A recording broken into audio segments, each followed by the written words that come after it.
dear beloved, Boss Mike Cervera. Of your Ay, answer, yes po, 2016 onwards po. 2016 onwards. Yes po. 2016 onwards.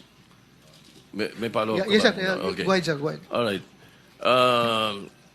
Kasi basic... Wala na, hindi na nakapagsalita si Bato. Kasi sabi ni sabi ni Tito Sen, 26 onwards. May sasabihin ka pa ba? Sabi ni Tito Sen, 26 onwards. May sasabihin ka pa? Sabi ni Bato, wala na ako sasabihin. Parang tanga na. Putang lang, bobo talaga ni Bato. Na alam nyo, sigurado, eto, si Bato, kung hindi lang DDS to, abay, pinutakte ng mga tatanga-tanga, mga DDS yan. Oo. Alam nyo naman yung mga DDS na mga tatanga-tanga, di ba? Basta kakampi nila, kahit anong sabihin yan, okay lang. Yan, mga kababayan. Less talk, less mistake. Bato, yun na nga. Pinutol na ni Tito Sen kasi alam niyang di na mailulusot ni Bato yung tanong niya. Tawa ako rito, mga kababayan. Ay, grabe. Tingnan yung mukha ni Bato. Yung mukha ni Bato talagang rito Napaka ulit. Ang sarap ulit-ulitin. Yan na. Siguro mga 2016 on. Engage na yung mga flood control projects, kailan kayo nag-engage ng flood control projects sa DPWH? Siguro mga 2016 onwards. Please make sure of your Ay, answer. yes po, 2016 onwards po. 2016 onwards. Yes po.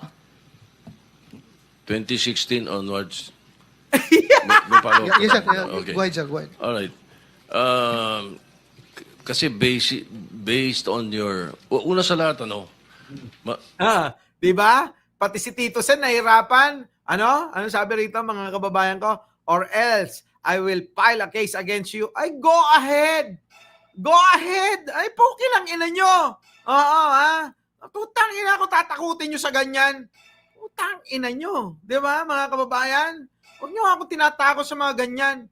Abay, inaalmusal ko, death threat. Sa umaga, sa tanghali, merienda, hapunan, hanggang ngayon. Oo, baka kala nyo. Yan lang. Naku, ewan. Putik na yan. Sige, tuloy. Ito na, nawala tuloy ako dito kay kay Tito Sen Ayan na, Tito Sen. Ikaw na. may follow-up ka Yeah, yes, sir. ba? Yeah, Okay. Go ahead, sir. Go ahead. Alright. Wala na, Tito Sen. Sige na, tirahin mo na. Kasi based on your... Una sa lahat, would like to clear the reason that we're asking you this, and centering on you at the start. Ganon din ang gagawin namin takbo doon sa ibang mga kontratista rito na ibitin natin na nasa top 15 ng presidente. Nako. Nasa top 15 ng presidente, may mga flood control projects, merong guni-guni, merong ghost, merong nagawa, may nagawang palpak, okay, may nagawang tama. Ngayon, tapos marinig namin yung kwento sa television na tungkol doon sa sinasabi nyo na napakarami ninyong kinita at ika nga sa DPWH to 2016 kayo nag-umpisa sa DPWH. Pero yung mga pinakitang mga sasakyan ninyo ay 2022, 2025, 2024. So, lately, yung matindi, hindi po ba, na mga income ninyo? Mga anong taon kaya sa tingin ninyo? What year would you say that you were able to engage or be able to get projects from the DPWH for flood control projects? What year? Yun nga po, nag-start kami makakuha ng pailan-ilan, pero 2016 po onwards. 2016 talaga, Tito Sen. To si Tito Sen Oo, inulit pa ni Tito Sen hindi tuloy mapagtakpan ni Bato, Yung sinasabi ng babaeng guni-guni. Ayan na nga Edwin Versosa Inulit pa talaga ni Tito Sen, baka naman magbago kasi yung sasabihin. Oo, eto na. Po. Yes. 2016 onwards. Ayan. In 27, Hoy, yung mga DDS, magising na kayo. Baka himbing na kayo. Sabi ni Sambong, build. Naging bet. Oh, yan na nga. 17, well, how much did you pay the BIR on your income tax? Nako, naiba na ang kwento. Sorry, I don't have the data on me right now kasi I have an accountant that handles that po. Pero I can get it for you. If Yes, please. May we request that Yes po. we find out how much your income taxes were paid? Naku, mga kababayan, eto na. Yan na, yung BIR, mga kababayan, pagtutugmain yung pong mga pera na meron sila. At pagtutugmain yung mga tax na binabayaran nila. Ngayon, mga kababayan, pag hindi nagtugmayan, yari talaga. Dapat nga ho, mga kababayan, imbestigahan din to ng DOLE. Bakit ho kanyo, mga kababayan ko? Sabi niya, 200 daw ang tauhan niya. Mga kababayan, paano gagawin ng 200 katao yung pong napakaraming proyekto na sabay-sabay, mga kababayan ko, sa isang building, kulang ho yung mga 50, kulang ho yan ang dami. Paano nila nagagawa yun? Kung 200 lang yung empleyado, naku, mga kababayan ko, malawak itong usapin na to. Malawak na malawak to, mga kababayan ko. Yaan, mga kababayan ko, sinasabi ko na eto pa, meron pa. Boss Mike, pasok. Sa mga nakikita nating nagiging problema natin dito, Your Honor, Mr. President. Now, all of this, ang pagkakaalam nga namin, ang may-ari nito ay sila Mrs. Diskaya. And Mrs. Diskaya is here. So, pwede po bang, Mrs. Diskaya, pwede po bang ibalita nyo sa amin, ikwento nyo sa amin yung mga napanood namin sa inyo sa television na sinasabi ninyo? Kailan po kayo unang nagkaroon ay kumita ng bilyon sa construction industry? Anong taon po yun? Nako! Sinabi mo yan na bilyon ang kinita mo kasi. Doon sa iyong, alam nyo kasi, mga kababayan ko, nagpa-interview kay paring Julius. Nagpa-interview kay Maring Corina.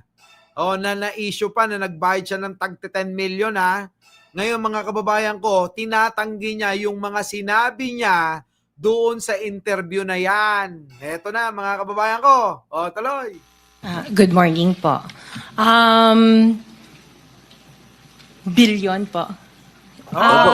Kwento nung, narinig po namin sa television, sinasabi nyo sa interview. Narinig namin yun Doon sa interview mo, sa'yo galing mismo, di ba? Rosemaria, Kagawa. Yan, dikit-dikit na yung mga pangalan nyo ngayon. Ewan ko ba? Eto na. Interview nyo dahil tinanong kayo kung anong naging gateway para gumanda ang buhay nyo. Sabi nyo kayo hindi naman nakakaangat nung araw. At tapos sabi ninyo ay noong DPWH na kami. Yun po yung sagot ninyo Correct. So, at tinanong kung magkano at sabi nyo bilyon. Kailan po itong unang bilyon na kumita kayo sa DPWH? Ayan ang dapat mong sagutin. Nasaan na ba yung kanina dyan na nagko-comment na binabayaran tayo ng 3 milyon? Umabot pa ng 3 milyon? Mga kababayan ko. Sagutin mo na ito.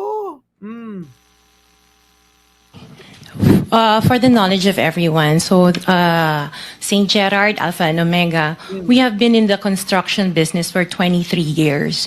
So I would presume na in the 23 years, pwede naman siguro kami po kumita. Yung billion, Yan na, nagkwento-kwento na, hindi natugma, mga kababayan, hindi natugma yung kwento niya doon sa interview niya. Sa interview niya, kayabang-yabang niya. Di po ba? when I said DPWH, because prior to that, we were in local government. So ang hirap makasingil sa local government. They spliced the video. Ako! Diyos ko, splice the video daw. Alam nyo, mga kababayan, huwag kayong maniwala. Bakit? Bago ho ilathala yan, yung video na interview, pina-review yan sa kanya. Mga kababayan, ganito lang kasimple yan. In-interview ka. Bago mo yan i-ere o i-public dahil ikaw yung in-interview at isa pa, di umano'y nagbayad pa. Eh mga kababayan, ipapacheck pa yan. I-check nila mga kababayan ko. Oh, i-check niya. Oh, ganda ng interview ko rito. Ay, may mali. Eh, paki-edit ito. Ganun ho! Ito, kaya alam nyo, napakasinungaling na tao nito, no? Ganun ho kasi, mga kababayan ko. Oo.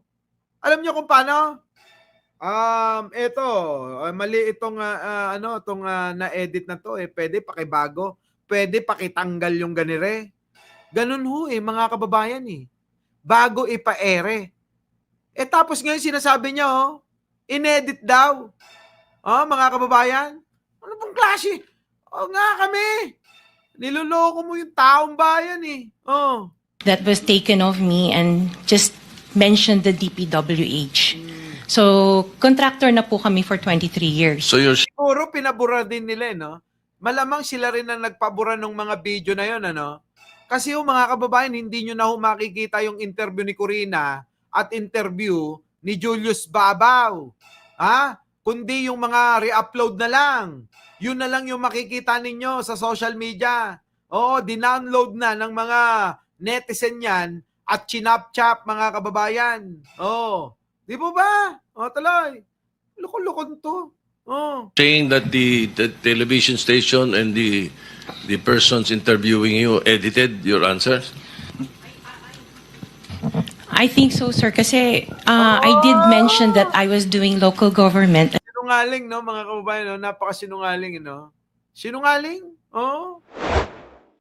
Our beloved Boss Mike.